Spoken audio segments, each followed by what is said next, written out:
Okay, so pakinggan natin si Banat Bay. Nabalitaan niyo ba yung nangyari doon sa Ateneo de Zamboanga? Hindi Doon po. sa junior high? Hindi po. Grabe. Hindi. Kukwento ko sa inyo ng buo. Okay, so may isa pong estudyante na galing sa Ateneo, Zamboanga, na namaril po siya. Pumunta siya sa classroom niya, tapos may dala-dala siyang dalawang baril. Isang high-powered at saka isang handgun. Okay, so ang nangyari po, nagpaputok siya doon, tapos may mga nasawi na isa lang, tapos may siyam na nasugatan. Tapos siya po, nabawian na rin ng buhay. So, and ayon sa balita, yung baril na nakuha niya ay galing po yan sa kanyang tito na polis. Kagaya po nung nangyari doon sa dito sa NCR, yung baril galing sa tita. Ito naman galing sa polis. Sa parehong insidente po, sinibak po yung polis na nakuhaan ng baril. Automatic po yan. Okay, so maayos pong ilagay muna natin yung mga facts dito bago tayo tumuloy sa kritisismo natin. Kasi pakinggan na lang natin si Banat Bay siguro, mas maganda. Yung bata na maril. As in, nagkaroon ng kaguluhan dyan. Alam mo, ganyan talaga pag ang gobyerno mo talaga mahina, Pag yung presidente mo talaga walang kwenta, walang leadership, walang tapang. Kasi, Okay, so, eto yung isang facts about dito sa Ateneo, Zamboanga. Isa itong private school. Meaning to say, ang oversee lang ng gobyerno rito is kung ginagawa ba nila, kung sinusunod ba nila yung curriculum na sinuggest or na requirement ng DepEd sa mga sa lower education, sa lower ed, or kasi may higher education, may lower education. Yun, hanggang dun lang sila. Pero in terms of security, in terms of facility, and everything else, Ateneo de Zamboanga carries it. Gets nyo? This is the reason why mas mahal sa is private school versus sa public school. Kasi sa private school, naglalabas ka ng pera, ng tuition fee para sa mga number one, kalidad na edukasyon, kalidad na pasilidad, and all of that. Okay? In contrast, yung nangyari dito, I believe yung nangyari dito sa NCR, public school yon. So nakikita nyo, yung isa private, yung isa public, pero may nangyari pa ring barilan. Okay? So, ngayon, masisisi ba natin yung mga schools? Kung bakit nakapasok yung mga baril na yon? Dito sa Ateneo kasi, kaya daw nakapasok yung baril, nasa kotse daw. Okay? Doon sa isa, mahina yung security. So, pero in terms of lack of doon sa yung lack of security, pwede siguro. Okay? Yung dalawang school na yon. Okay? Especially sa Ateneo kasi private school sila. Inaasahan na since may bayad kayo, dapat ayusin nyo yung serbisyo nyo. Okay? So yon, isa yon. Number 2, masisisi ba natin directly yung gobyerno? Siguro, on the part of the public school, meron. Malaki talaga. Pero dito sa Ateneo, parang medyo mahirap iduktong yun sa gobyerno, Banat Bay. Kasi, etong mga ganitong insidente na to, ngayon lang naman dumadami yan. Ngayong panahon na to, na may access ang bata sa internet. Okay? Nung araw kasi, wala naman tayong cellphone na parang yung mga iPhone natin, yung mga yung mga Samsung Galaxy natin na mabilis tayong maka-access sa internet. Dati kasi pabagalan iba yung mundo noon, iba yung ngayon.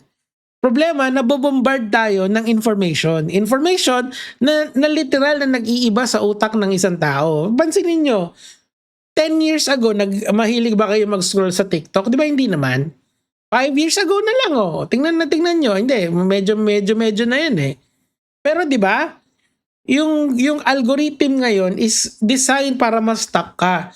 Designed to flood you with information. Imagine nyo yung lumalagong utak ng bata, makakakuha ng ganon information na yon. Di ba? Sa TV nga, may MTRCB, parental guidance kasi ayaw mong makakita ng mga visual, mga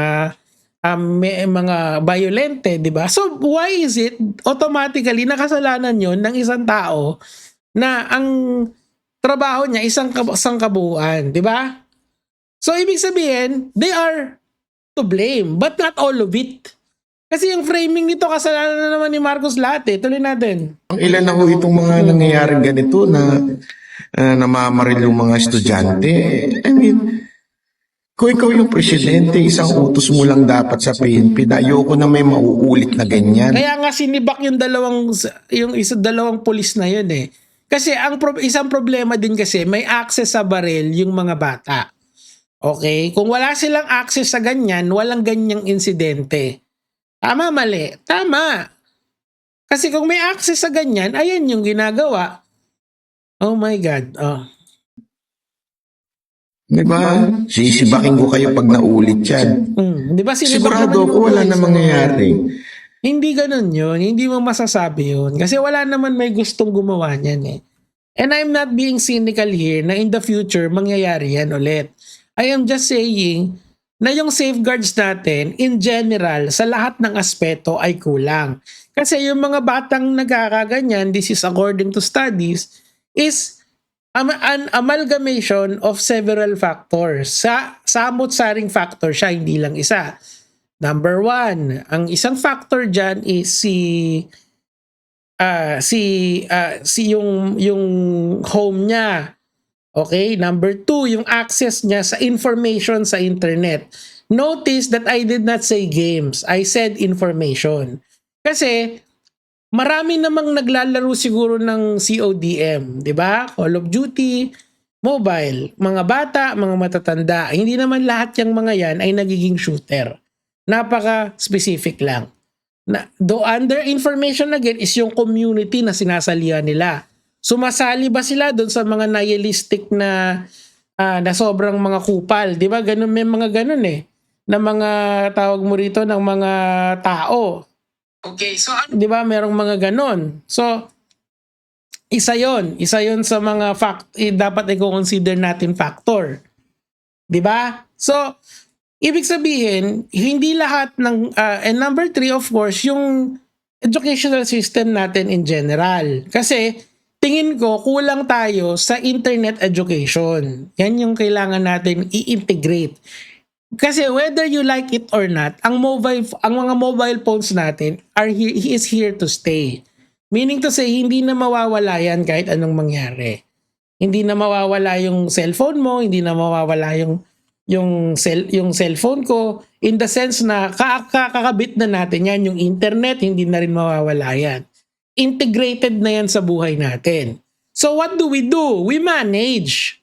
We do not remove, but we manage. Diba? We manage the information na nakukuha ng mga anak natin. We have to be more vigilant. Again, I am not blaming the computer games. I'm not blaming the